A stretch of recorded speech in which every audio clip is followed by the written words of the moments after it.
Okay.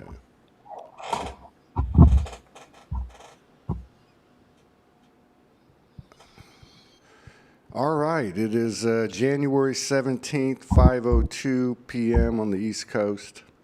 It's 3:02 p.m. here in La Peñita, Mexico. I'm with my buddy Jeremy McDonald. We just got together, for the first time in a long time, maybe 6 weeks ago, maybe 8 weeks ago?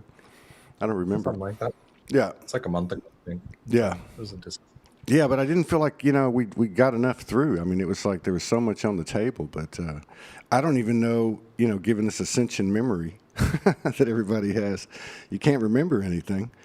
But yeah, I just remember Well, and we. we were in some pretty deep topics too. So it's like Do you remember? those require like a deeper conversation. Yeah. Do you remember what we were talking about? Well, we were given a lot of conversations about. I think one of the things people do is like when we talk about the narcissist, we forget that you know, we're not only the codependent, but we're also the narcissist at times, Yeah, and yeah. we have to honor both sides. And then here's the one thing that just came up to me recently. I don't know if you know this. I know you recognize this. People will say to you, if you got something going on health wise in your body, they'll say, "Oh, well, you don't really have that going on." I'm like, "No, I actually do. I mean, you've got to honor the physical self." And what it's going through, because the only way to work through it is to face it. And they call it, and what a lot of I think healers do is do what I call bypassing, where they're trying to bypass the reality of what's happening in their life and try to ignore it. And I'm like, nothing goes away if you don't ignore it. You have to face it. That's the path of the shaman, right? The Mm, one that has to go in. So mm, I mean, there's just a lot of interesting, funny things that are quirky things that happen in the world where I think as humans, I don't know how what you think, but I think that as humans, we try to avoid what we don't want to look at or the pain or yeah. whatever. And then I we try say, to cast blame on other people. yeah. I'd say that covers everybody that's walking the planet. You know. I Oh mean, yeah, I including mean, myself. it's part of our evolution, right? You know what I mean? Like learning that. And I like the fact that you used the term shaman because, to me, certain experiences I've had, or even people I've met, or situations I've had with people, or the universe, whatever, that there's always these moments, or there's been these moments where I would describe it as a shamanic encounter. And the shamanic encounters for me are they're very, very paradoxical, and they leave you with yourself, basically. So, in other words, something huge will happen. Well, I'll just make something up that may be similar to happen years ago. Like Merlin comes in, you know, and a whole bunch of extraordinary things happen. I guess you would say they were initiations, or whatever, passages or whatever, however that works for everybody. And then at the end, it spun on its head, basically. And it was kind of like, okay, everything you just experienced means nothing. See you later, or something like that, to where Yeah. you're left with the experience, but the sovereignty, which is for me where it ends up, stays with you. You can't Yeah. deflect it. And I think maybe what you're referring to, and I've watched this happen since about 2019. As COVID came, and a lot of energies changed on the earth, and the show really paralleled that. It's always done that, and a lot of practitioners were changing their methods or even dropping their stuff, and there was like a Right. shift from teacher student to self-sourcing. Yet Hmm. there's a blend in there somewhere in the middle where there's like a Yeah. transition or an evolution happening where both sides are kind of regarded. And you hear healers talking about, I don't heal, I just take you to the door, or I show you that you do it yourself, kind of thing. Yeah, so Yeah. it's interesting to see the whole way all of that's evolved, and I don't know. It just, to me, it just feels like every day on a personal level, or even with this work and otherwise, that something's really changed, like really fucking changed, and it's not a bad thing. No. It's No, it's it's not. taking some getting used to, because it's a whole new dictionary. It's a whole new set of encyclopedias. because I think going back to the shaman thing, it's like the extraordinary things that we receive in our own shamanic journey, on a personal level, they come with where you can't attach to it as a belief system. It's in your core, it's in your composition, but this whole thing about the belief systems, maybe that's kind of beneath, the narrative that you were sharing, the example that you were sharing. But yeah, I don't know. It's interesting though. It's interesting watching I it. think one of the things I learned in COVID is I started feeling. That's, I think, the better word than thinking. I started feeling, what my soul was taking me through. And what I realized too is that everybody's journey might be slightly different. And so, but on the outside, we're all arguing about who's right about this and who's right about this, and you have to do it this way. And I'm like, but what is your soul saying? And so that your soul becomes your ultimate teacher, in a sense, because it's your higher aspect of yourself. I mean, and the things that, like, I just was contemplating this the other day, Todd, and I was thinking about my life and, all the things that when I was a kid that people told me I couldn't do because I have a learning disability. And I don't even consider it a disability, but it's called dyslexia. And then all the other things that have happened. And I look back at it, I'm like, wow, I'm grateful. Like, I'm grateful that I have all those things, because I wouldn't be Jeremy, who I am now.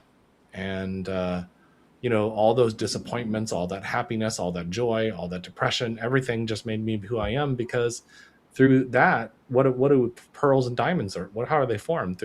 Formed through pressure and friction. And so it just kind of made me look back and go, I really appreciate where I've come from. And I don't know if anybody else that's watching this has done that, but to me, I mean, when we were going through it, I'm sure when you were going through being homeless, it wasn't fun. You know what I mean? But now when you look back at it, you're like, I couldn't be Todd, who I am today, without that. Or, the times when I was partying and doing all kinds of drugs and all that kind of stuff, you know, when I lost everything, it sucked when it went through it. But now that I'm through it and looking at it on the other side, I'm like, I've got an inner strength in me that I didn't have 5 years ago, 10 years ago, 20 years ago.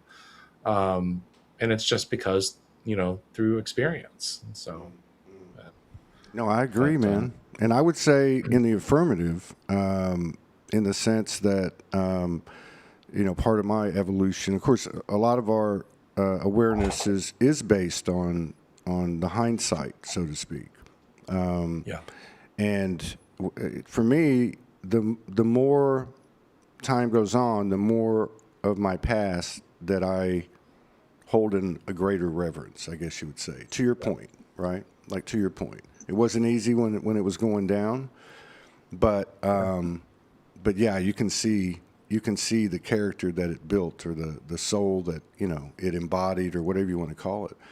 And I think that goes back to what I was saying about the shamanic thing, because when you're in that space, you could be living in a house with 10 people. You could be living in a cave. But it's a space where there's no one but you and the universe, and that's it. And the circumstances of the human experience and condition, because that's the pressure. That's where the stressor was, right? And it usually was multiple things. And like you said, you had these byproducts, or things that were symptomatic. I had 2 major bouts of depression for a couple of years, right? And that made a great impact on me. And that was only part of it, right? It's like we peeled the onion, and the dark nights of the soul, like brought in a big butcher knife and just sliced right down to the bone. Well, and that's it, that when you think about it, I don't know if you remember the story of Inanna and her journey into the underworld, where she has to shed away all of her earthly things, her, the 7 gates that she had to go through. Well, that's, you can equate that to the 7 chakras. But through that, she goes down and she's in front of her, the queen of the underworld. The queen of the underworld kills her. And Enki has to come back and get her. But while she was down there, she realized that was the darkness in her that she had stuffed so far down inside of herself, that she didn't want to look at, and all the pain, all the sorrow, all the mistakes, all the judgments she had on herself, and everything else. And so when she came back up, because she was trying to project to the world this goddess, this beautiful queen and goddess that was perfect, and um, that's the story of a lot of us. We try to project this world of perfection, and instead of, we all make mistakes. It's in opportunities, whatever you want to call it. That's how we learn. I mean, we learn by, I don't know about you, but I touched a hot stove once when I was a kid when my mother turned around. And well, I learned you don't touch the hot stove. And of course, she had to, bandage it up, and, kiss her the owie and all that other kind of stuff, that you would do with little kids. But if we didn't have those things that happened to us, we wouldn't be. It's, I don't know, it's just something that's been on my brain a lot lately, and I find that the world does a lot of avoidance, and a lot of blame.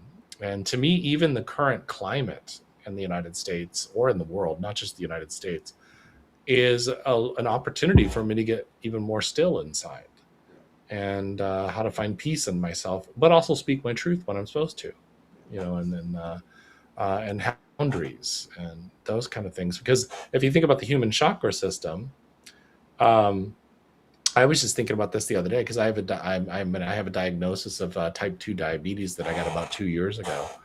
Well, the pancreas is right in the solar plexus area, which is all about boundary.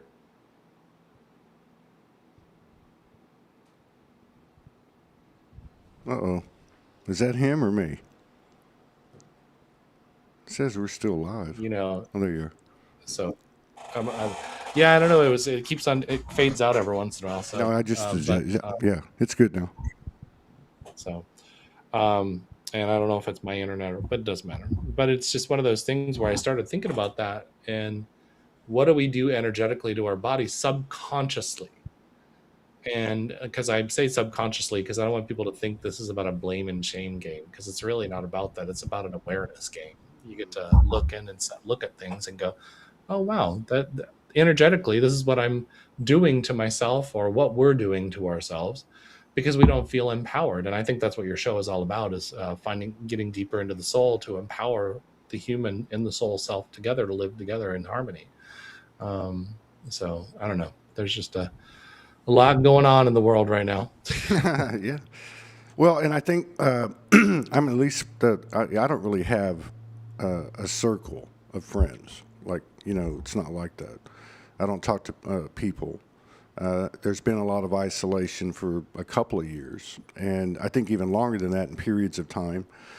But not just for me, for a lot of people. I know a lot of people that are in that universal isolation right now, that are being with themselves, given everything that's happening on the world stage or whatever in their region or whatever family or whatever the case is.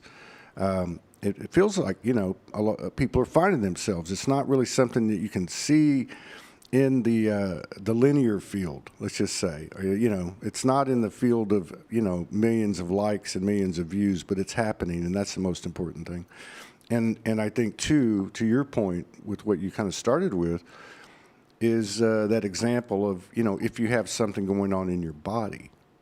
Now, that seems to have been a real game changer since COVID, where people started to question the medical.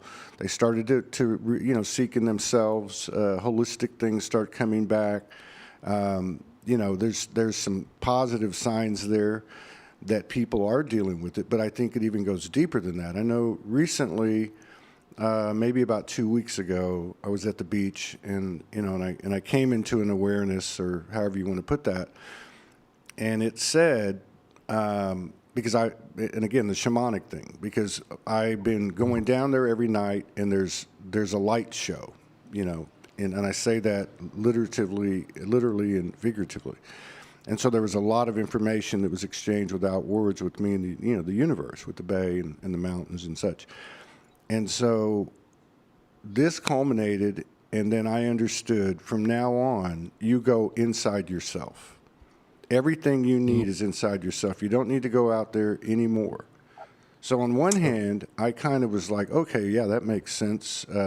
My Akashic records or the collective, whatever I want to go to, the universe is inside of me. I get that. But then later it hit me. About a week later, it hit me that it also meant that the physical body was in this uniform consciousness that I'm communicating with, that I am. And any signal that it's sending me is telling me something.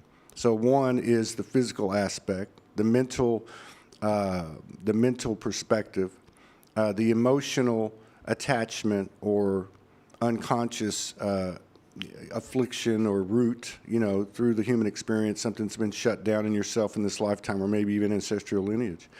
So that it's kind of all coming together, and it made a lot of sense to me. And it also makes a lot of sense to me that you would bring something up like this today and make me remember all that. So I think I think there is something to that. Actually, I really do. I think the body, in our own way, each one of us, the same thing doesn't work for everybody, kind of thing. We know what's best for us. I knew when I went to town today that I told you what I bought in the meat market. Like, why would I do that? Well, my body was part of that conversation. My body said, buy some liver and cook it, And so I know there's a reason for that, some kind of deficiency, maybe something I need, whatever the case is. I don't know, but it'll be a sacred ceremony. It'll be, and bring everything together, the emotional, the mental, the physical, and obviously the spiritual and energetic. And I guess there's a light body. I mean, this is a pretty profound ground that we're walking on. It's a from the old set of eyes, it's a very, very complicated field. But with this new set of eyes, like what you're talking about, looking at your life and holding it in a higher reverence, you see how simple and sure the path has always been. And how cool is that when you really look back at all those times in your life where you judged yourself or you had doubt? And I love to use the term that God stands for goodness over doubt. And it's the goodness in you that overcomes the doubt in you. And why I love that is because as you're going through this journey, whatever we want to call it, life or whatever, the soul and the spirit and everything else is all working hand in hand. Well, then, like, if you don't listen to that moment where you may have needed iron, and liver is full of iron, but I get the same thing. I'll go and I'll get I'll hear, you need to go and take some magnesium, and I'll be like, okay, get some magnesium. Or hey, you need to be at home today, and I got this place a year ago because it was quiet, and just like you, probably like 5 years ago, I started craving quiet. And I'm not saying I have just a couple of friends. I mean, I see people all the time because if I'm speaking on stages and stuff like that. But when I come home, I'm home. And it's because we need time in solitude to be with ourselves. And I love the idea that you go to the beach and you're right there. And that's the perfect. I was just in Cozumel last weekend. And on that, I don't know if you've been to the Cozumel, on that east side, that one side of the island, it's just beach. And it was so breathtaking and beautiful because we're experiencing that with our soul. But what I was going to say is that in meditation, I expand my energy out. And one of the things that happens every once in a while is the ego will say, don't forget about me. And I'll be like, what do you mean? What do you mean don't forget about you? Obviously, my soul or my energy is housed in your body, in this physical, so I'm not going anywhere. And so, but there is a part of us that the physical that is terrified of us getting left behind. And so we have to reassure the ego that it's still there. And it's still a part of who we are. In all aspects of ourselves, we have to say, hey, I love you. We just have to work in harmony. And the ego has a purpose. It has a major purpose. It says, don't go stand in front of that moving car. Your physical body will get hurt. And, it's supposed to do that. It's like, don't touch that hot stove. It's supposed to do that. But when it's working in harmony with the soul and it says, hey, buy liver and cook liver and onions today, that's you honoring that side of yourself. And that's perfect because this is the temple. The temple of God lives within. But it's not what people think it is. He's not sitting like a little man sitting here in my body.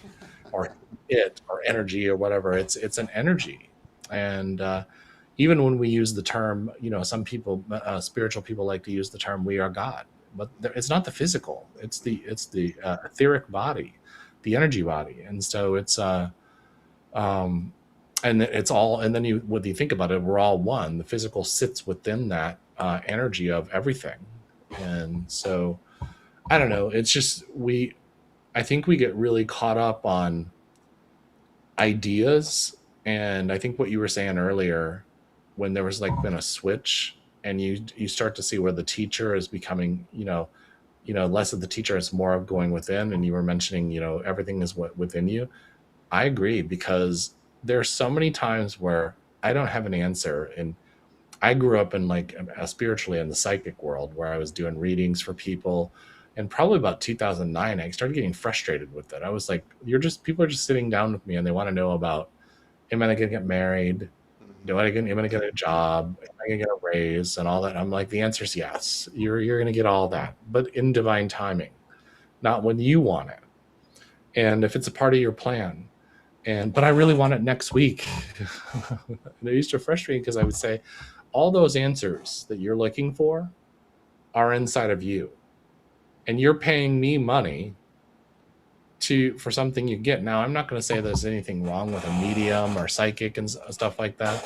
What I'm getting at is that we disempower ourselves when we rely always on somebody else for our answers, Yeah. instead of getting quiet, like go to the beach like you do, and getting quiet and talking to the universe, and going within and talking to the inner world, and our inner world's begging us to have that relationship with it. I mean, it's you know I don't know, there's just a lot of good, rich stuff within us, Yeah. and we're Well, I mean, it's deep like individuals. and it's all connected, right? It's all connected. The body's connected to the other bodies, the subtle bodies, the light bodies. I mean, and the soul is aware enough. It feels like that we can start to pull those things into alignment. There's a uniform language. There's a uniform telepathy. There's whatever. We haven't, when they talk about, I think you brought this up last time, about the junk DNA. I mean, that's, kind of a connotation, it was what I'm saying. I'm using it metaphorically, right? That it's, so much of it's turned off. Well, what is that? What is the bridge to open that up? And I feel like that's what we're getting to. So if there's a situation, and I've had a lot in the last year with my body, and they're Yeah. all, they were all very explicit in the information that they were giving me, or the condition it was putting me in. To, like, for instance, I hurt my leg last spring, and it took about 6 months, man. Like, I couldn't go Yeah. walk on the beach. I could sit on the beach, but I couldn't go walk on the beach because it was too rough on my leg. So, Yeah. whether it be something like that, where your soul puts something in your way, or something is created in order for you to be like me, being here. I didn't plan on this, and it just happened. Or if it's something, information or whatever, because that seems to be tied to it. As I have come into a greater sensitivity and connection with my body, I am getting information in a different way than I have before. And what I mean by that is, like early in my wake up, there was a lot of past lives I remembered verbatim, and then there was galactic wars, kind of a history kind of thing, like watching Star Wars. I remember that period. And then there was like divine episodes and visitation, that type of thing. But this is going back to what I was told like 2 weeks ago. And I'm not saying this is the gospel or the end all cure all. I'm saying is that's what I heard. And so it was like, to your point, there's all kinds of things in there. I recently spent a couple of nights talking to my organs, right? I just Yeah. talked to my heart. I talked to my lungs. I talked to my liver, my kidneys. I think my blood, and I went into the communion with it, and there was kind of a question, answer, and then question, answer. In other words, it was kind of going both ways. Like, I would ask a question, I'd get information, then I'd hear a question. And so it was kind of cool. But my point is I tapped into it enough to know that that's not the only, let's say, modality or process or exercise. That there's probably many, many breakthrough connections that are coming in with our awareness and our expanded skills and abilities and sensitivities, which seem to be on the rise. I mean, that's one thing I would stand on in terms of like the collective. And what I mean by that is I don't know how many people that is. You know, it could be 144,000. It could be 2 million. It could be 4 billion. I don't know. I'm not saying that I do, but I feel like our eyes are opening up. Our higher senses, higher dimension, whatever you want to call it, is opening up, and there's some things that are coming with it. But I feel like that on an individual level, it's the bridges that we build that are getting us there. And that's, I think, maybe another reason that there's so much isolation and solitude, because it doesn't seem to be something that's forced on people where they're kicking and screaming. They're just in this space, and I guess, at the end of the day, presence brings a greater level of awareness and self-analysis, self-awareness, whatever. Yeah, and it really, I think what I'm seeing too is this is happening more and more with a lot of people. Like, I have another friend that we hadn't seen it. We used to see each other like 3 or 4 times a week, and about a year and a half ago, they had some things that happened, and from that point on, they've really been in a lot of solitude. I mean, they go to work and then they come home, and it's not that they're trying to be boring or anything like that. They just really found, and they've woken up over the past year and a half, and so they really found that the quiet for them is really good. So we actually spent Thanksgiving together, and it was so great to be able to see them because we were able to really connect on a deeper level than we had before. I mean, we always were pretty deep, but it was just one of those things. And I'm finding that when I speak to somebody like you, and I hadn't really spoke for a while, for several years, and I'm finding that I can tell you've done your work, and we've all done our work. So that's where we're starting to come back together now, many, many years later. And I think that's because all of us have been very deep and been quiet. I think COVID did a lot of that for us, where we had to start getting quiet. I mean, what else was I going to do? I had to sit at home, and I was always very much a extroverted person, always out there, talking to people, going out, and all that kind of stuff. And so I didn't have a choice. The universe set up something where I had to sit my butt on my couch and get quiet. And I'm not going to tell you, I'm not going to lie to you, that wasn't easy, because my mind was constantly on go, go, go, go, go, go, go, go, go. And, I could meditate, but beyond the hour or 2 hours of meditation I was doing, I was still go, go, go, go, go, go. And what I've learned over the past 5 years is that you can still do things, but there has to be a time where you're just still, not necessarily meditation, but still and in solitude. Because how are you going to sort through your thoughts if you don't have time for you? How are you going to have a relationship with your soul? And by the way, if you have a relationship with your soul, you have better relationships with the people closest to you, the people that you care about. And I always thought I had to have a lot of friends. I mean, when I would go out, there would always be somebody I knew, and people would know my name and all that kind of stuff. What I realized is that was feeding a part of myself that had to have validation. That because when I was a teenager, I didn't feel like I fit in. And so then when I started getting quiet and getting a relationship with myself, I realized that it was me that I was looking for. And, when I would meditate, I'd get quiet, but I still didn't have that deep, deep relationship with myself. And so over the past 5 years, that's developed because I've let go of a lot of people in my life and shed away the layers and stuff like that of people that, they weren't bad people. We just weren't in the same energy or vibration or whatever you want to call it. And I say same because I don't necessarily believe in higher and lower vibration. I believe that we were at a different energy, so in a different place in our lives. And so, I get there's a higher and lower vibration. I get that. What I'm talking about is that nobody's higher or better off than another person. Saying. Yeah, Yeah, I get what you're saying. I mean, to me, it's like this room. this room is the whole field, and I'm in that corner, you're in this corner, kind of thing. Yeah, yeah, Because it's beyond what we've been limited by in our perception that we call time and space. It's a different type of yeah, thing. It's more like a space yeah. time, space, or something like that.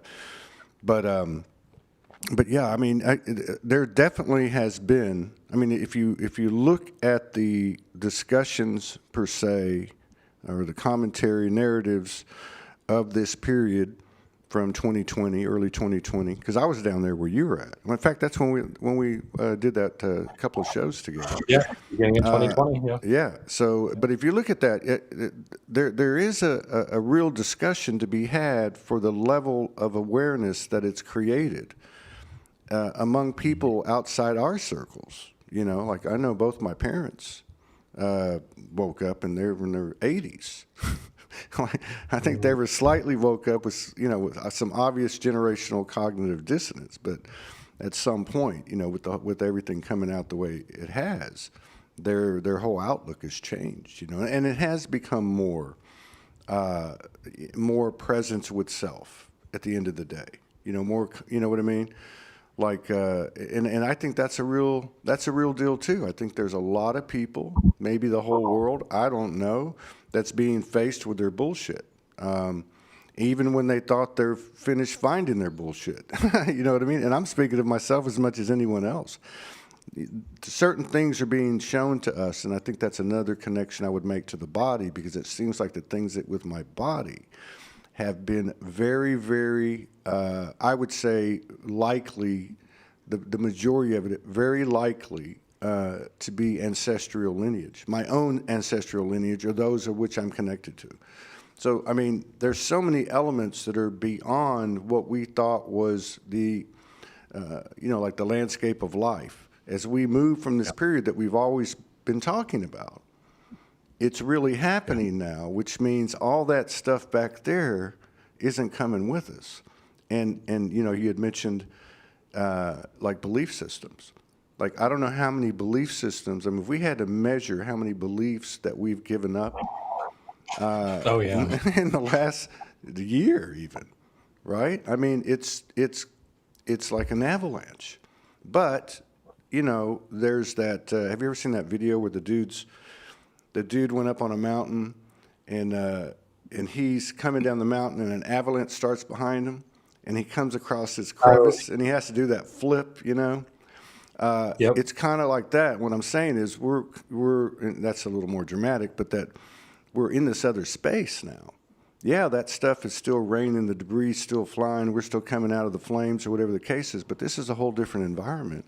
And I think that's part of what is coming into my awareness is we spent so much time focused on the journey and how to get there, but now we're here.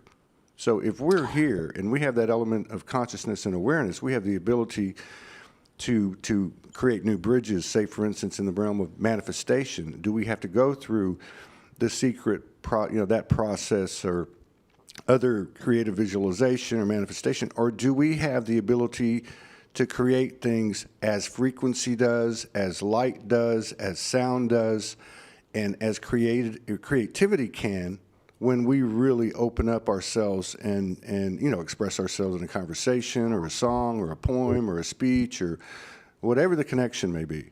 I just feel like we're in new territory. I agree with that. I think because I was going through this last 5 years. I call it what goes around comes around. And 2023, I was re-experiencing my 2006 all over again.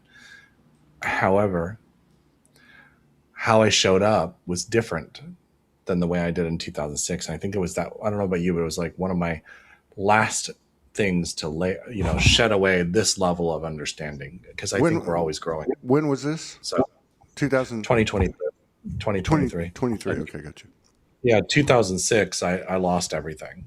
I mean, that's where you and I kind of share a lot of that stuff. But then 2023, I'm going through the similar things. I'm losing my house and my everything, and But what I'm showing now, that year and a half of basically, I wasn't homeless. I was just couch surfing or living. I was renting out a room from a friend and that kind of stuff.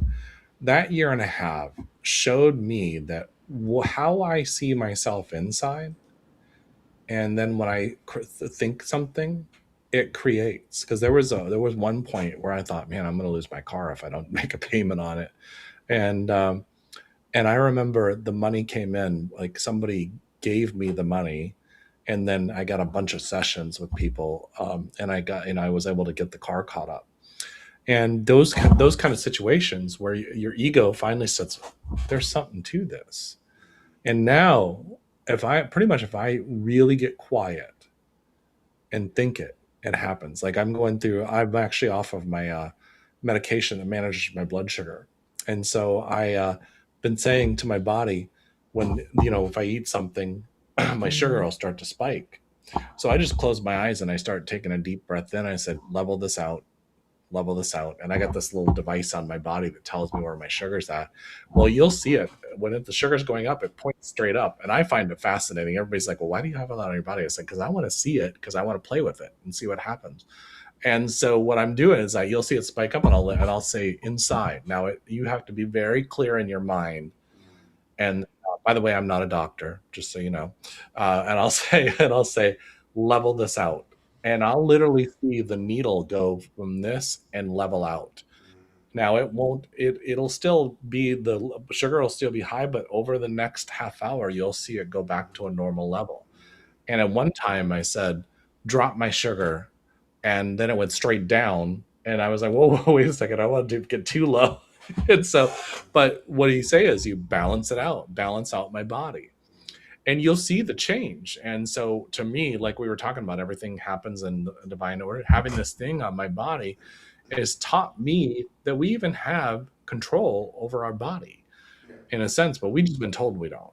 And so, and I'm not saying don't go out there and take supplements or eat, because this is your body, like you heard earlier, make liver and onions. It's going to tell you what to do. And if you do take medications, I always say pray over them before you put them in, or even supplements, or even food, or you pray over them and say, I know this is going to be give me the highest and best of good, what I need at this point in time in my life. But I know that our thoughts are, and I say it more importantly, the energy within us are very powerful. And we have the authority, the sovereignty, as you mentioned earlier, to change the dynamics of our life. And it happens in divine timing, divine order, and we follow natural law, so to speak. And we can't necessarily manifest something that's going to give harm to somebody, but we can manifest things that are in our own abundance, and we can ask for things. I mean, I remember in 2020, because you and I spoke at that Waves of Light conference together down in Sarasota. And I remember you coming down, and I swear, I could be wrong, but I think somebody either lent you or gave you the RV that you were taking down into Sarasota, and you guys traveled around the country, you and Morgan. Yeah, man. And I thought That's exactly what happened. I thought it was the coolest thing in the world, because Yeah, here and you're coming in. We had known each other for years. We were finally meeting in person. So yeah, that was wild. That was awesome. Yeah, that's what I was talking about. And again, these are things that we've talked about, since I've been doing this in 2012, and being exposed to Soulogy and other communities and platforms, and, what people are talking about. And so, obviously there was many, many modalities that were bridges, okay, for the people on an individual level. Then they were able to share those with other people, and that created this whole part of the infrastructure of that period. Let's just say to the end of 24, that 12-year period. This kind of conversion that's happening, it's like the composition of all of those things. We have a greater level of, let's say, a beehive intelligence in a positive way. The consciousness is changed. It's altered. Like you were talking about, the ego isn't, let's say, 49% or whatever, the big kid on the block. It's kind of moved to a different place. It has a different position, and so this self-talk. It's beyond the self-improvement books and tapes, back in the day. This self-talk is beyond programming. It's beyond modalities. It's a real thing. And like you said, it's the intention, the impression, the thought, the imagination. There's a lot of things involved because you're conscious you're going to take that pill, or you're conscious you're going to eat that meat, or conscious you're going to do this or that, or you're conscious something has been, you walked into a room and there's an insecticide or something, whatever it is. So you have the ability to kind of judge that and bring it into your system, and then you're emitting something out. But to your point, and I think part of the awareness that's occurring for people is the power and dominion within your own body. Like that's it. I mean, that's, and don't save the world, save yourself, so to speak. Don't fix the world or heal the world. Do it for yourself. Be in alignment. Be present. It's happening. You're getting help. This outer consciousness is changing because a lot of people have done this kind of work. And so the kicker is, and I've seen this happen with other people. I've seen it happen with myself. And again, I think it's part of the reason that I'm able to see this and others are able to see it is what you said earlier, because we've been able to look back and see the golden thread throughout our whole life, even though, like you said, sometimes we're tough, but now you can see the truth of it all. And so what happens is that internal kingdom, as you talk, the temple that you talked about, begins to, reflect that hermetic principle, as within, without. And you start to see this almost continuous reciprocity, like you were talking about. If I think about something, then this is what happens. Or even what you do with your sugar and the way you speak to your body. It's a real deal, and it's kind of weird because it comes down to both literally and metaphorically the voice. Yeah. And one of the other things too is you were talking about talking to the organs, and I'm sorry, I didn't mean to interrupt you. No. I'm just saying. I'm just saying to me that's and I was going to ask you. That's the last thing I was going to say. Isn't there? Because I know you're very familiar with several sacred texts. What was it in the beginning of the Bible that said something about let there be light? I know that, or there was the word, something like that. Yeah. But anyway, I feel like the voice is the key point. It's like the steering wheel and the accelerator. Yeah, go ahead. Thanks. There is a voice in you, and it's funny because it does talk about the voice in Genesis. My church taught that became Jesus, but I really think it's the voice within you. And I started. Do you remember the story of the two wolves? The grandfather's telling the one, and so I always see this, or the Looney Tunes. They used to have the little angel on one shoulder and the little devil on the other shoulder. Well, it's not really a devil in a shoulder or an angel in a shoulder, but there is a voice inside of you. There's a critical voice, and then there's a very loving voice. And which one wins? Well, this is the story of Jacob, wrestling with the angel, and then God calls him Israel at the end of the night. Well, his name changed because he transmuted himself, and the war inside ended, and so that then therefore the war outside ended. And that's interesting because one of the things I've been teaching my students is if you want to learn how to get more peaceful, I want you to go on social media. And they look at me like I've got two heads. And I said, what I want you to do is I want you to scroll through your timeline, and everything that pisses you off, I want you to take a deep breath in and let it out. And then I want you to ask yourself why that is, because what they're doing is I'm trying to get their triggers going. And when you can get calm in your triggers, when you become the stillness in the storm, then that's when you really start realizing your own dominion, your own authority, or as the quantum physics talks about being the ultimate observer of what's happening. And you're right, the old self-help books, they used to call it, Stephen Covey used to call it being proactive versus reactive, but we didn't fully understand what that meant at the time. What it really comes down to is that when you're quiet, you know what to do, you know what to say, you know where to be, you know how to do it, because that inner voice, that soft, kind, loving voice, that presence, that strong, empowered voice is guiding you, and that's you. So, and then the other voice, the voice of doubt, that's saying, I just had somebody recently sit in front of me, and they were telling me about, well, I know I hear the voice, but what if that voice is wrong? And I'm like, well, Do you really believe that? And they said, well, I don't. I want to believe in that voice. I said, well, then believe in it. And I just saw a young woman on the cruise last week, and she was upset because she got rejected by some guy, and she says, well, I think I'm an attractive girl. And I said, well, stop thinking and be an attractive girl, because attractiveness comes from your inner beingness, not because you have beautiful eyes and beautiful hair and all that other kind of stuff. I mean, all that stuff is great, but the reality is, what do people see in you is because of who you are. And so I think that there's we've been programmed to be so critical of ourselves, and that overpowers that loving voice that you're talking about. And so, when we let go, that old cliche statement, let go and let God, the God is within you. And so, and when we don't, and we want things instantaneous because we're so terrified that we only have a limited amount of time. Well, I don't really think we have a limited amount of time. I think we have infinite amounts of time. Our soul has been here for eons. There is no time and space for our soul.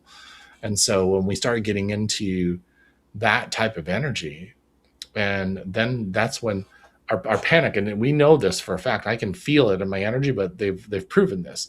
When you're in fear, your electromagnetic field draws in, and when you're in love and at peace, it expands. And so what do you think manifests in your life? Expansion. So, but we're in limitation. It's going to constantly manifest Yeah, limitation. I So, mean, that's a perfect description, and I think to your point too about Covey, who I read several of his books. I liked his stuff a lot.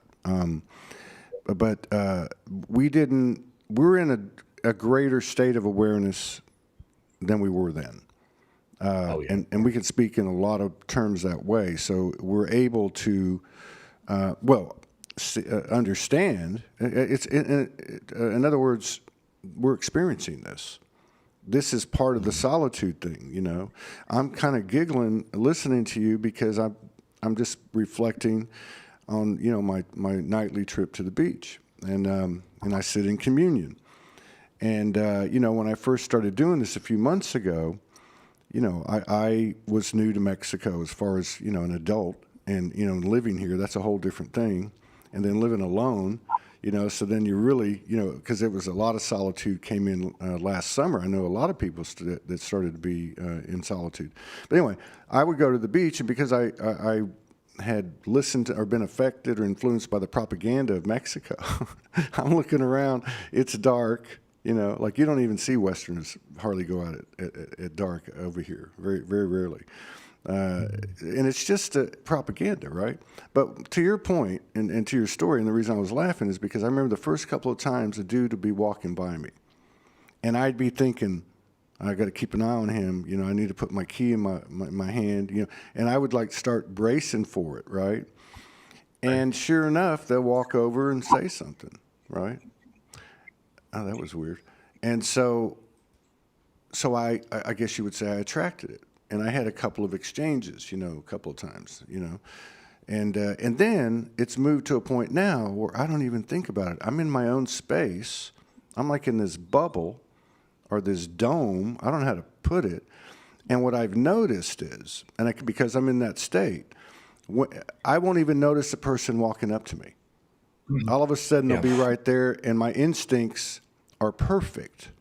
If it's somebody who just I can think of a couple nights ago, it was a couple, and they just kind of walked right in front of me, and I didn't see him till the last second, and I was like, oh. But I could tell the energy was nice. Boom. We just kind of looked at each other, and I think we might have said good evening. And then the other night, I have a guy that walks that was kind of in front of me, like about 10 feet, and he kind of makes a beeline for me when he becomes perpendicular. And then that's when I saw him, and he said something to me, and I just said, no necesito, adios, I don't need anything, see you later. But again, my point is, my instinct was perfect. My energy was perfect. There was no, you know what I mean? So there's something to be said for that that's happening in an more embodied level. People are seeing the result of their energy, of their inner thought, their inner discourse, right? their programming, if you want, their self-programming, their self-worth, whatever, but they're seeing the relationship. And I think that part of that is because people are, painful as it's been for all of us, as much as we've had to see things and turn loops back into the spiral, we're taking responsibility for ourselves. We're taking accountability for ourselves. We're not projecting on people. We're not being defensive. We're being honest with ourselves because our souls aren't giving us a choice. You know, you can only have your friends blow smoke up your ass for so long, because a soul ain't going to blow smoke up your ass. No. You know what I mean? And your reflections of your soul in the human form, I'm going to argue, during this transitionary period, which I think is going to be a lot of the first of this year, they're the friends that are going to piss you off with what they say, period. You know? Oh, yeah. And I think that's why you're seeing some disconnections and endings and that type of thing. But I think that it makes a lot of sense to kind of embrace the solitude and the isolation and even the uncomfortableness that it brings. Because sometimes I'd like to, go meet a person and have dinner or, go do something, but I don't. It's not in the cards. Right now, this is all about whatever the hell's happened to all of us. I mean, look at the last month. I mean, think about mid-December. We're going into the 19th, and that three-eye atlas came, and then there was a new moon, then there was the solstice. Why don't you just take the three-eye atlas? Like, that was all over the place. That was so many predictions and prophecies since the summer. And then all of a sudden, what? It's gone, and you don't even hear about it anymore. It's like, what? Well, and it's everybody's energy amped up, and not to get too down the rabbit hole of conspiracies, but ever since social media came out, I mean, they did it before with the media and the news, but I've noticed that they start pumping stuff into social media, and so and then you start to see everybody's energy, just the energy of the world, get all amped up and angry and pissed off. And it doesn't matter. They'll, for me, they'll for the groups of people that I live in, my communities, they'll or your community or whatever, the age ranges or the younger age ranges, they'll something that's going to piss off that energy. And so, and then we could even get into the old concepts of the loosh, when people go into fear, we emanate loosh. I don't know if you ever heard that. Oh, absolutely. I mean, and see, I think absolutely, and I think that there's a good significant number of people that now accept that as the infrastructure, a part of the infrastructure of the matrix, or the purpose of the matrix, or how it rolls. But yeah, and you asked me before I forget, because it's a good connection for what you're talking about. You asked me before we came on, why are you being shadow banned? And I said, well, they said I put an image up of a child sexual exploitation. I said, when and where is it? And they said it was 5 years ago and we can't show it to you. And I knew that was bullshit. But when I looked at the metrics, what have I been putting up? I had just put up a bunch of clips, and shout out to inspiredlight.com. But I put out a bunch of these very transparent, kind of people talking authentically from the shows. And it wasn't about COVID. It was about the personal journey of these individuals. And two things happened. One, that was the bulk of the clips, was the explanation or the energy or the light of somebody talking about their personal transformation, right, in their own words. The other thing that was really interesting is that since about that time, for the first time ever, okay, Soulogy started out as 95% feminine, 5% male, and that'd be 14 years ago, whatever. And I've watched it go to like 68-32. Since a month ago, with the stuff I've been putting out, there's been 55% men and 45% women. Okay? Now, I know there has to be a connection there because I think what it speaks to is that part of us that we kind of know where our feminine energy's been in the storybooks and all that stuff, and energetically how it's kind of led us, kind of led the way in this movement, you might say.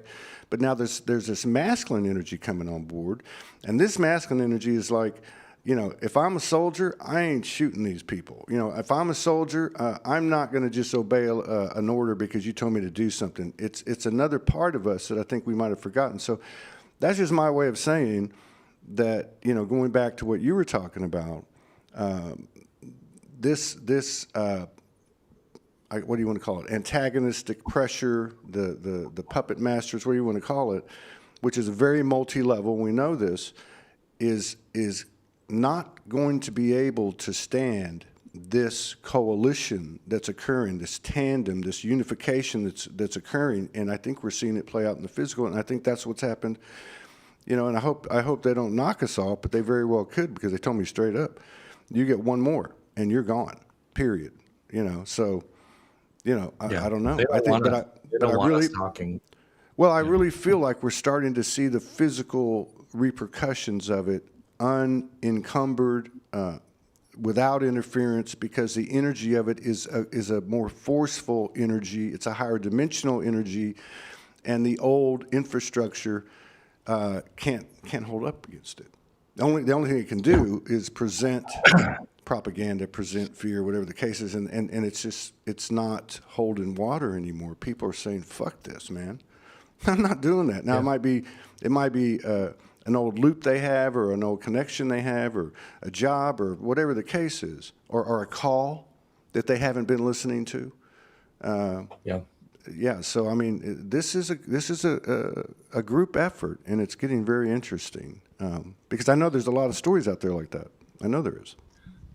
I know there's a lot of men that are waking up, and I want to really talk about that for a second, because it was 2012 when my mother passed away. Or transition, whatever word you want to use. She came to me, and I asked her. I said, "Why?" And because she was only 54 years old, so I'm only 2 years away from that. So she said, "Well, I'm here because I can do more good on this side than I could on that side with you." And she goes, "And by the way, there's really no major distance between the spirit world and the physical world.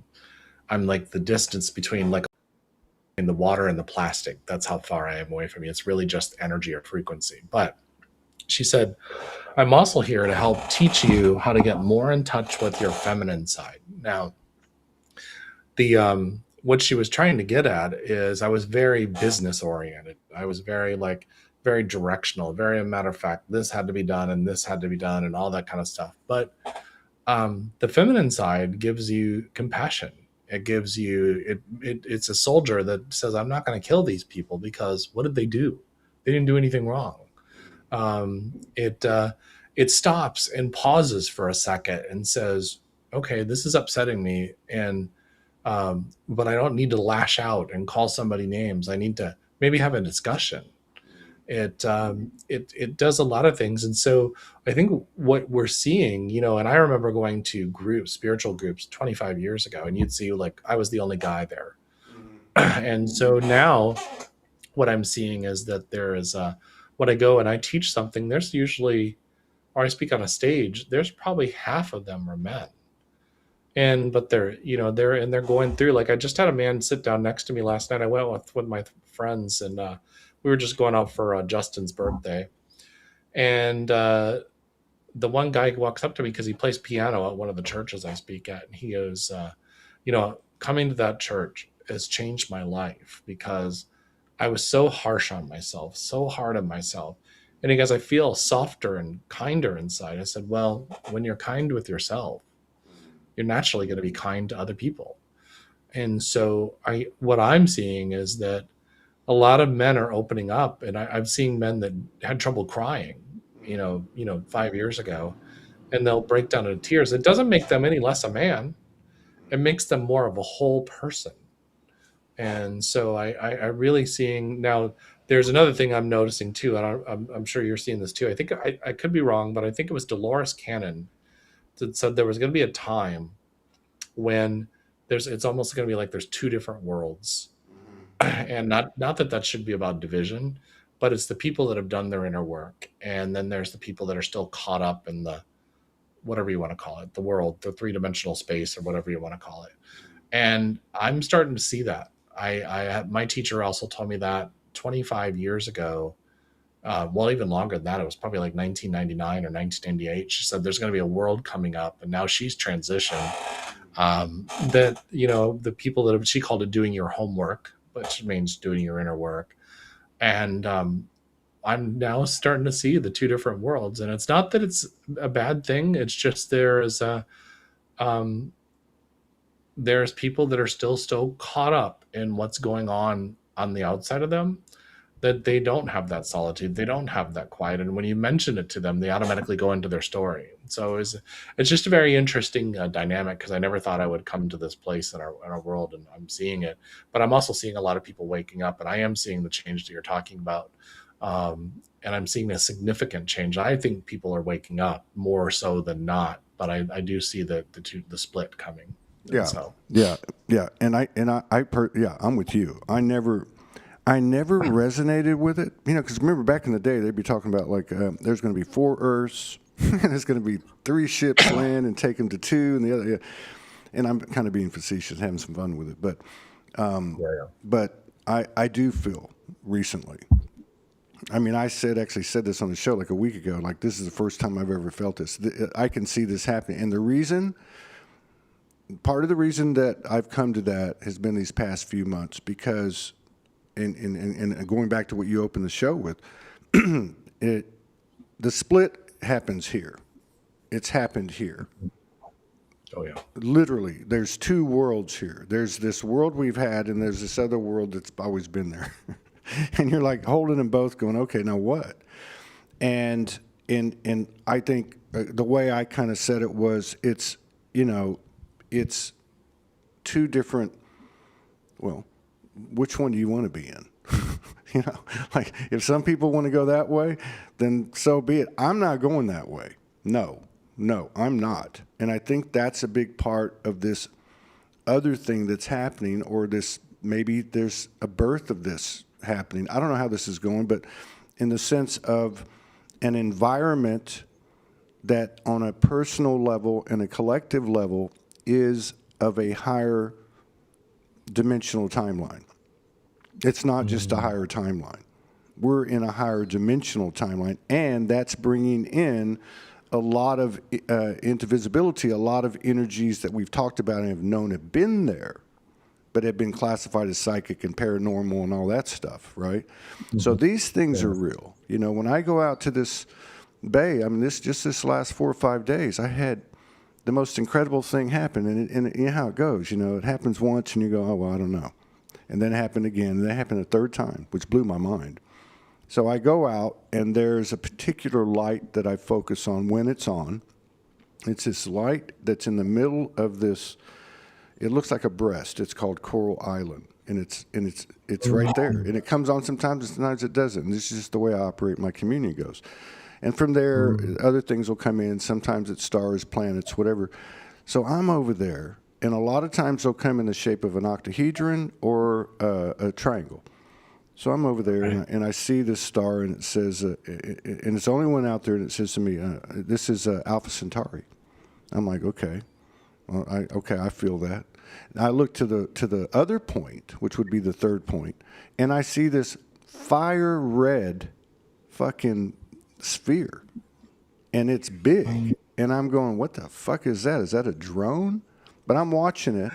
It's not. And I'm watching it for a long time, and I'm having like a communion, and then and I had this big moment, and then I look up to kind of like give say thank you, and it was gone, just like that, right? So I'm thinking, okay, that could have been. I checked in. I'm like, okay, was that a ship? Yeah, that feels. Well, I actually had a conversation with it, and it said it wasn't, because I kind of knew it wasn't a star, but I knew it wasn't a drone, and it was like we're like a satellite of Aldebaran, which has been another planet or star that's had an impact on me, right? Okay, so this happened.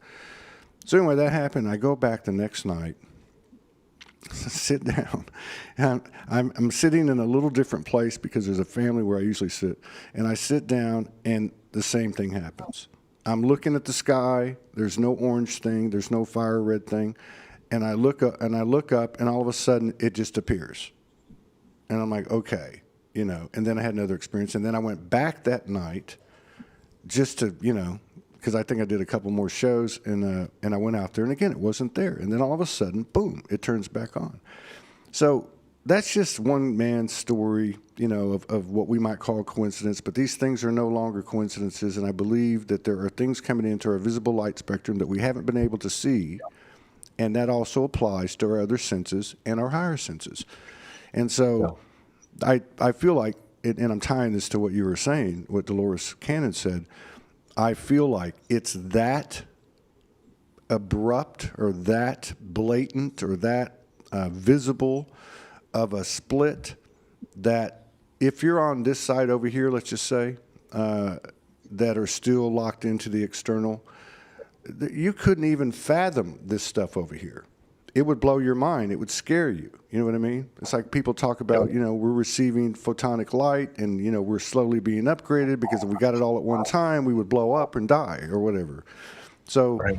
so I do see that there's a split, but I also see not to identify with it, not to judge it, just to bear witness and to experience, because I don't have a choice. Now, can I experience this new dimensional timeline all the time? It's becoming more and more sustainable, but there are times when I pop over here. So you're still, so you can't be in denial of when you're in the shit, and you can't be over-identifying with the light, so to speak, because we're still balancing this in both hands. But I agree with you. It's like,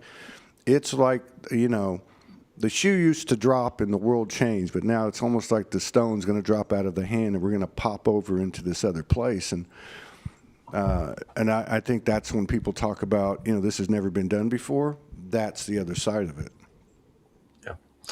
I think too, this goes back to what we were talking about in the beginning, is like going on and not ignoring things. Like if you're going through something, like if you flip to the other side, there was a client that told me a couple of years ago. She says, I only got till 2028 to find enlightenment, because if I don't, then I'm not going to get there. I'm like, there's no race to enlightenment. There's not a finish line and we all beat each other there. I mean, what I'm realizing too is like, just recently, just within the past month, I went over back on that other side, and it was because I got into fear, and it had to do with my physical health.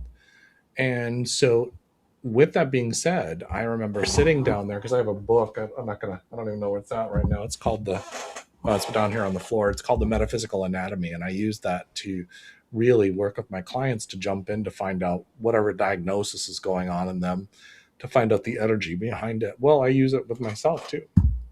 And so when I started getting in there, Todd, I've actually come out stronger, because what did I do? I faced my fear, false evidence appearing real. And I like to use the word for pain, pay attention inward now. And so it's just telling me that I have to pay attention. And so did I sit there in fear? Absolutely.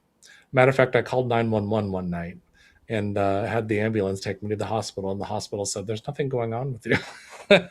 So a lot of people say, well, a healer shouldn't do that. I'm like, well, I disagree. Because I think that if I hadn't gone through that, the ego needed something to tell me that everything was fine. Maybe there's something going on, but it wasn't some dire emergency. It was something that I can look at and get down into it and look at it. And now here, a month later, I'm in a great place, and with more awareness and with more understanding. But we've been taught that pendulum goes from one side to the next. We feel like, oh, I've arrived at this side. There's no arrival. There's constantly evolution. And each time you go over to this side and you come back, you get stronger. It's much like working out. You're just working on your spiritual life, I guess. So Exactly. Yeah, exactly. No, that's a great run on that. Yeah. I mean, it's look, there's a lot I could say about that. I mean, because there's so much. That's another thing. There's a lot of streams in the air. And what I mean by that is we're actually, I've always believed, and I think it's being proven, not that I'm smart or anything, but ADHD, some of these other issues are symptomatic of an awakening or star seed or soul in body, whatever you want to call it. This is like stuffing light into this dense little vessel, and it's been a transition the whole time.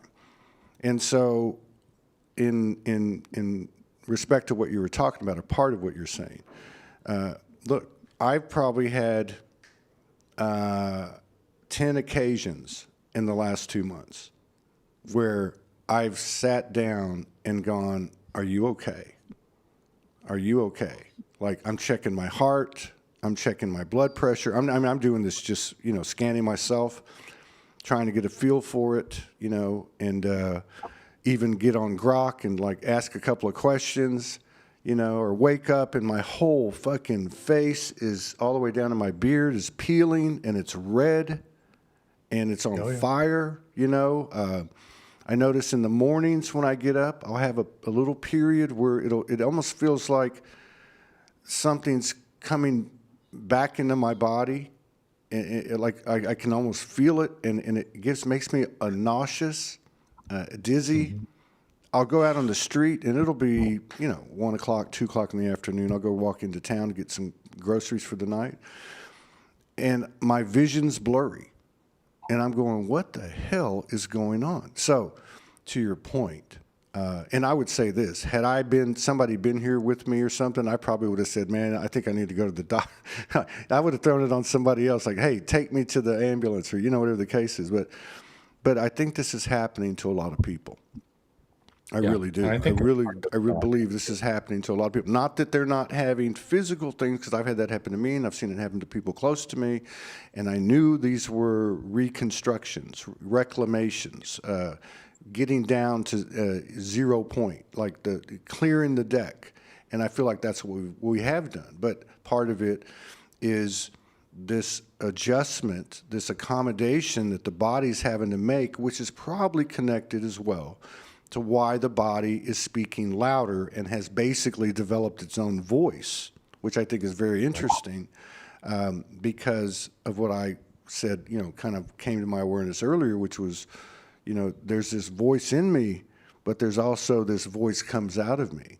And those are both kind of, indicators. Like I can feel, recently when I'm doing music, and I do it by myself because, or with my buddies, I've let go maybe the last 2 or 3 times, there's something coming out, and it feels like a heart resonance. And that's what that voice feels like to me inside is the heart. That's what it feels like to me. The heart, the soul. I don't know how to make the difference, but this feels, if I had to choose one over the other, I'd say the heart because it feels physical. And it feels right. And I think that's the other thing I would say about what you were talking about, like with the masculine energetic change, is there's still the sticks and stones, but there is this credibility or consideration or that I give to the way I feel. How does this feel? I got offered, and still on the table, an incredible business opportunity 3 months ago in Sedona, and oh wow, everything just was like boom, boom, boom, boom. I used to be a senior executive for many, many years and a consultant, so I knew business. I'd done a lot of startups and acquisitions, so I'm like looking at this, going, "Wow, this is I guess I'm leaving here." This was mid-October, and I'm like, I'm leaving here. I guess I'm going to go there.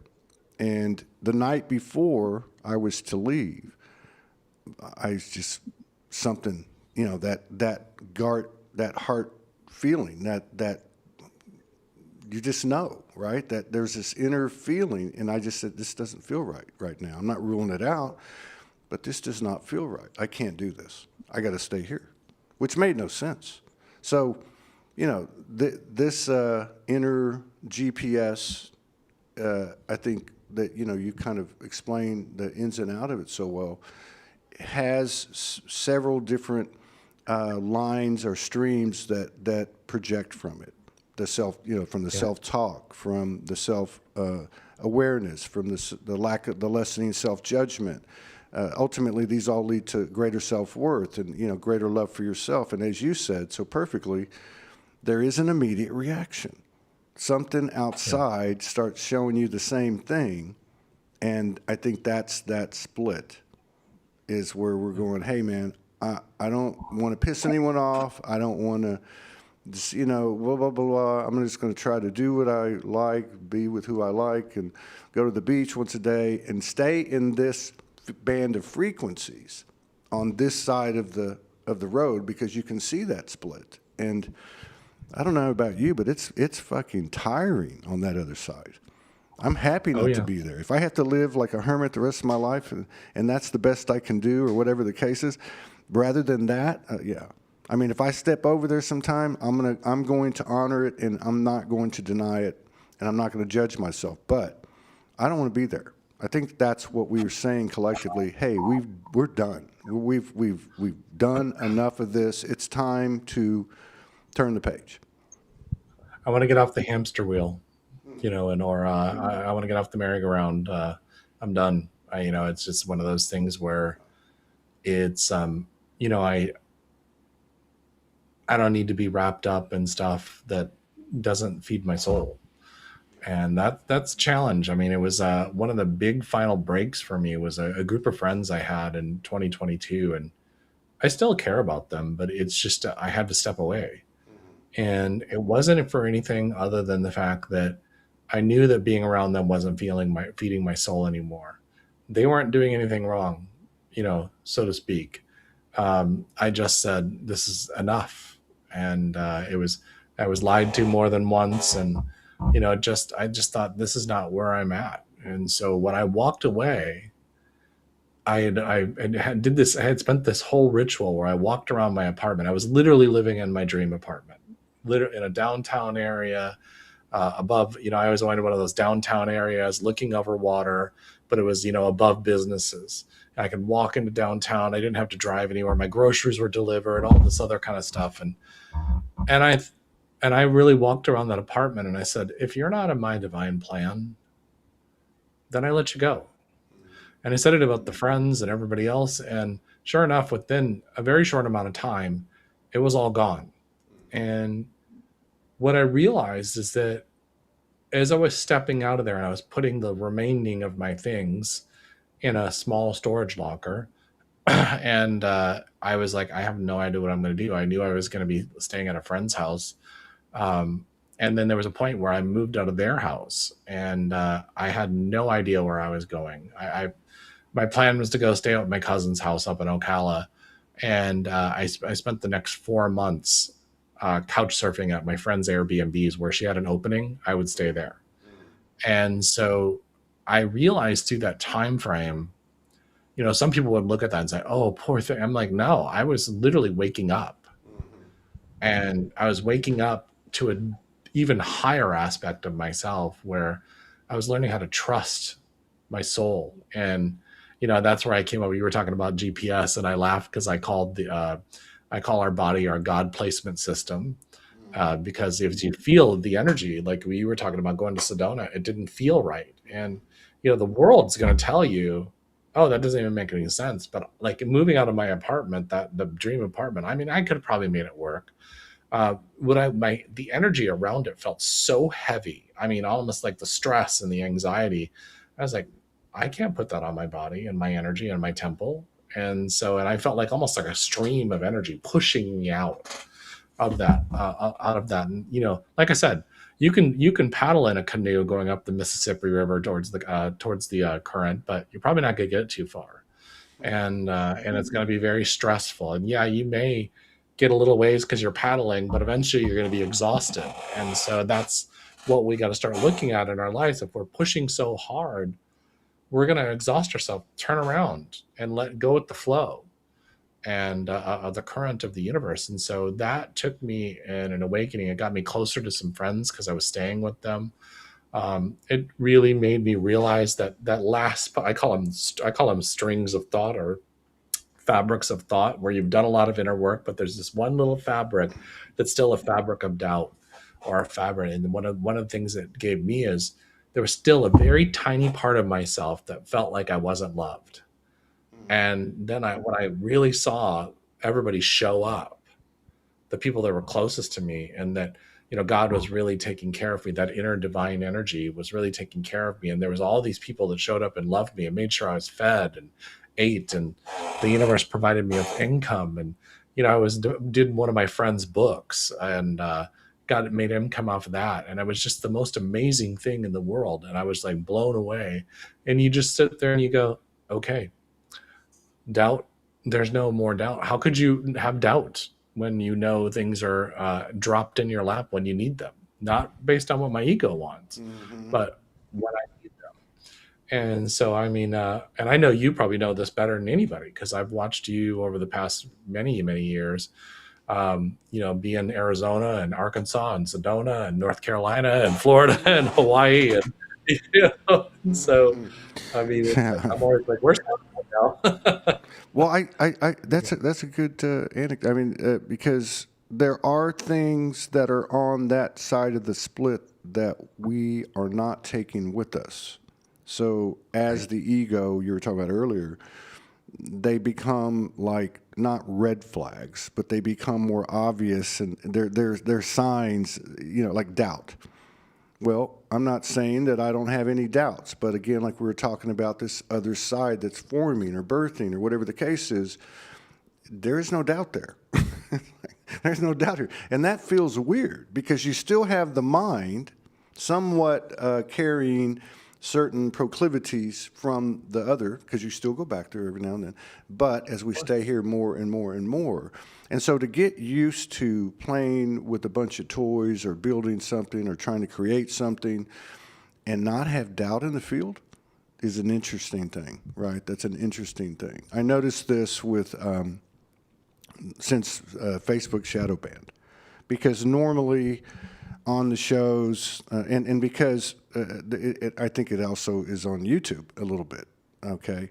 But there's always been like a certain volume. You can see things, like on the broadcast software, you can see on all three of the platforms how many people are in, whatever the case is. So whenever I got shadow banned, and that started, I would come on, and for the first half hour, there'd be like 3 people. And so the doubt started to come in, and I started going, wait a minute. I know I'm doing what I'm supposed to be doing. I know that, and so I just worked it out, right? And I just said, fuck it, I'm doing this, and that's all that matters. I don't care if there's 1 person on or 100, it doesn't matter. And so I think that's this side that's forming is really based in almost like a spontaneous, combustive, energetic fountain, soulgasmic kind of spur of the moment, but present. And so you're producing at the highest, and it's a whole different ball game. I think we've had flashes of it in the old experience through art and great songs and great times and moments and that type of thing. But this is a full-time thing now. I mean, this is something that doesn't just bring, oh, I'm going to have this house and I'm going to have this relationship and I'm going to have this much money in the bank. It doesn't. It brings something else. It brings an element of exponential creativity manifestation. And where time and space even get neutralized. We're talking about instant manifestation. And some of these things, I think, are going to start coming through. And it's interesting to me because it'll be with the mirror of technology that's been around a long time that we unveiled, like in a split moment, right? Yeah. You know what I mean? So it's an interesting it's very interesting unfoldment, you know. Dude, I'm going to have to, I got another show. I got another show in 35 minutes. Man, it was great talking to you again. You look great. And just keep doing what you're doing, man. Thank you for sharing and being so open and honor us with your presence. I'll touch base with you in a couple of months and see what's happening. All right, guys. Thank you so much, Todd, and have a good rest of your evening. All right, brother. You take care, man. Bye-bye.